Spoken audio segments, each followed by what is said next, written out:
ഇറാനുമായൊരു യുദ്ധം. ആർക്കാണിതുകൊണ്ട് ശരിക്കും ലാഭം കിട്ടാൻ പോകുന്നത്? അതാണ് നമ്മളിന്ന് നോക്കാൻ പോകുന്നത്.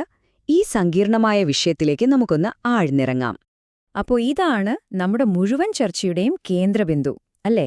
ഒരു ലോക്കൽ കോൺഫ്ലിക്റ്റ്, അതായത് ഒരു പ്രാദേശിക സംഘർഷം ആഗോളതലത്തിൽ ആർക്കാണ് ഗുണം ചെയ്യുക? ശരിക്കും പറഞ്ഞാൽ പല വിശകലനങ്ങളും ഒരേ ഒരു പേരിലേക്കാണ് വിരൽ ചൂണ്ടുന്നത്.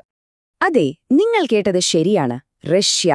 ഇറാനിൽ ഒരു പ്രശ്നമുണ്ടായാൽ ഏറ്റവും കൂടുതൽ ലാഭമുണ്ടാക്കുക റഷ്യ ആയിരിക്കും എന്നാണ് പറയപ്പെടുന്നത്. ഇത് എങ്ങനെയാണ് സംഭവിക്കുന്നത്? ഈ പറയുന്നതിൽ എന്തെങ്കിലും കാര്യമുണ്ടോ? നമുക്ക് വിശദമായിട്ട് തന്നെ നോക്കാം. ശരി, അപ്പോൾ നമുക്ക് ആദ്യം ഈ വാദത്തിന്റെ അതേ എന്ന ഭാഗം നോക്കാം. അതായത്, റഷ്യയ്ക്ക് ഈ സംഘർഷം കൊണ്ട് എങ്ങനെയൊക്കെയാണ് നേട്ടമുണ്ടാക്കാൻ കഴിയുക? ഇതിന് പല കാരണങ്ങളുണ്ട്. ഓക്കെ, നമുക്ക് ഇതിലേക്ക് ഒന്ന് കടന്നു ചെല്ലാം.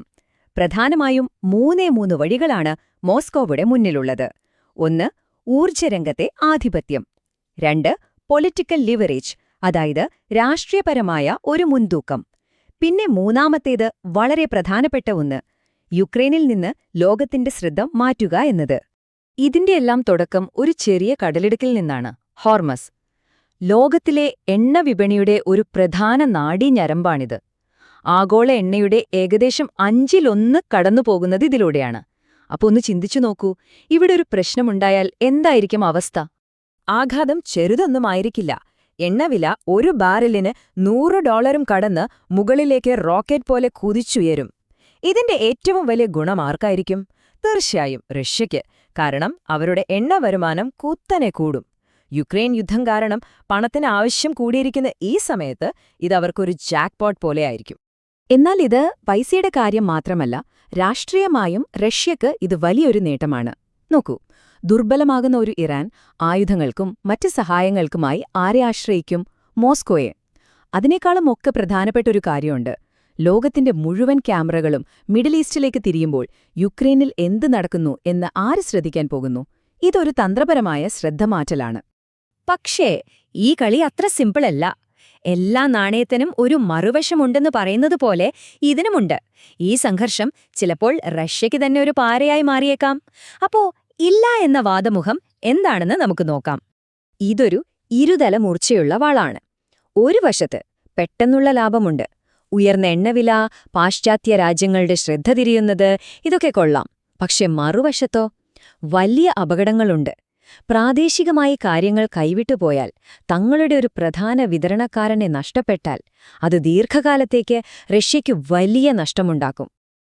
നമുക്ക് കുറച്ചുകൂടി വ്യക്തമായി പറയാം. യുക്രൈൻ യുദ്ധത്തിൽ റഷ്യ ഉപയോഗിക്കുന്ന ഡ്രോണുകൾ എവിടെ നിന്നാ വരുന്നത്?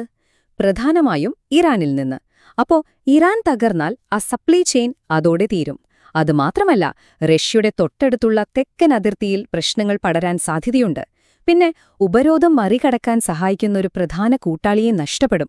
ഇതിനെല്ലാം ഉപരി അമേരിക്ക ഈ യുദ്ധത്തിൽ ഒരു നിർണായക വിജയം നേടിയാലോ? അതവരുടെ പഴയ പ്രതാപം വീണ്ടെടുക്കാൻ സഹായിക്കും. അത് റഷ്യയ്ക്ക് ഒട്ടും നല്ല വാർത്തയല്ല. അപ്പോൾ ഈ ടേബിൾ നോക്കിയാൽ കാര്യങ്ങൾ കുറച്ചുകൂടി വ്യക്തമാകും. ഓരോ കളിക്കാരനെയും ഇതെങ്ങനെയാണ് ബാധിക്കുന്നതെന്ന് നോക്കൂ. എണ്ണയുടെ കാര്യമെടുത്താൽ ഇറാനത് നഷ്ടമാണ്, പക്ഷേ റഷ്യയ്ക്ക് ലാഭമാണ്.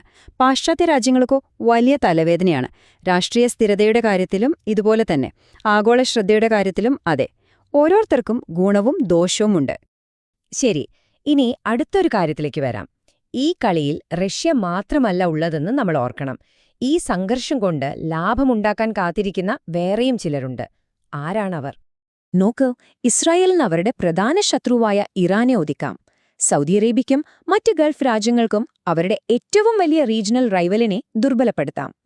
അമേരിക്കയുടെ ശ്രദ്ധ മുഴുവൻ ഇവിടെയാകുമ്പോൾ ചൈനയ്ക്ക് മറ്റ് പലയിടത്തും തങ്ങളുടെ പ്ലാനുകൾ നടപ്പാക്കാം.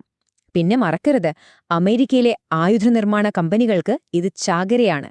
ഡിമാൻഡ് കൂടും, ലാഭം കുതിച്ചുയരും. അപ്പോ ഈ അതേ ഇല്ല വാദങ്ങളൊക്കെ കേട്ടുകഴിഞ്ഞപ്പോൾ എന്താണ് ശരിക്കുള്ള ചിത്രം? റഷ്യയ്ക്ക് ശരിക്കും വേണ്ടത് ഒരു ഓൾ ഔട്ട് യുദ്ധമാണോ? അതോ അവരുടെ പ്ലാൻ വേറെ വല്ലതുമാണോ? ഈ വിശകലനങ്ങളുടെ എല്ലാം കാതൽ ഒരു വാചകത്തിലുണ്ട്. മോസ്കോക്ക് ഏറ്റവും നല്ല സാഹചര്യം എന്ന് പറയുന്നത് എപ്പോഴും നിലനിൽക്കുന്ന ഒരു അസ്ഥിരതയാണ്, ഒരു തീരാത്ത സംഘർഷം. അതായത് ഇതാണ് ഏറ്റവും പ്രധാനപ്പെട്ട പോയിന്റ്. ഒരു പൂർണ്ണമായ യുദ്ധം നടന്ന് ഇറാൻ തകർന്നടിയുന്നതിലല്ല റഷ്യയ്ക്ക് ലാഭം. മറിച്ച് ഒരു യുദ്ധഭീഷണി എപ്പോഴും നിലനിർത്തുക, ഒരു ചെറിയ സംഘർഷാവസ്ഥ തുടർന്നുകൊണ്ടേയിരിക്കുക, അതിലാണ് അവർക്ക് കൂടുതൽ ഗുണം. ഇതിലൂടെ എണ്ണവില ഉയർന്നു നിൽക്കും, അമേരിക്കയുടെ ശ്രദ്ധയും പണവും ഇവിടെ കുടുങ്ങിക്കിടക്കും, എന്നാൽ തങ്ങളുടെ പങ്കാളിയായ ഇറാൻ പൂർണ്ണമായി തകരുകയുമില്ല. ഇതാണ് അവരുടെ കളി. അപ്പൊ നമ്മൾ അവസാനം ചോദിക്കേണ്ട ചോദ്യം ഇതാണ്: ലോകത്തിന്റെ ശ്രദ്ധ ഓരോ പുതിയ പ്രശ്നങ്ങളിലേക്കായി ഇങ്ങനെ ചാഞ്ചാടിക്കൊണ്ടിരിക്കുമ്പോൾ തിരശ്ശീലയ്ക്ക് പിന്നിലിരുന്ന് യഥാർത്ഥത്തിൽ ചരട് വലിക്കുന്നത് ആരാണ്? ഒരുപക്ഷേ ഈ ചോദ്യം നമ്മളെ കൂടുതൽ ആഴത്തിൽ ചിന്തിപ്പിക്കേണ്ട ഒന്നാണ്.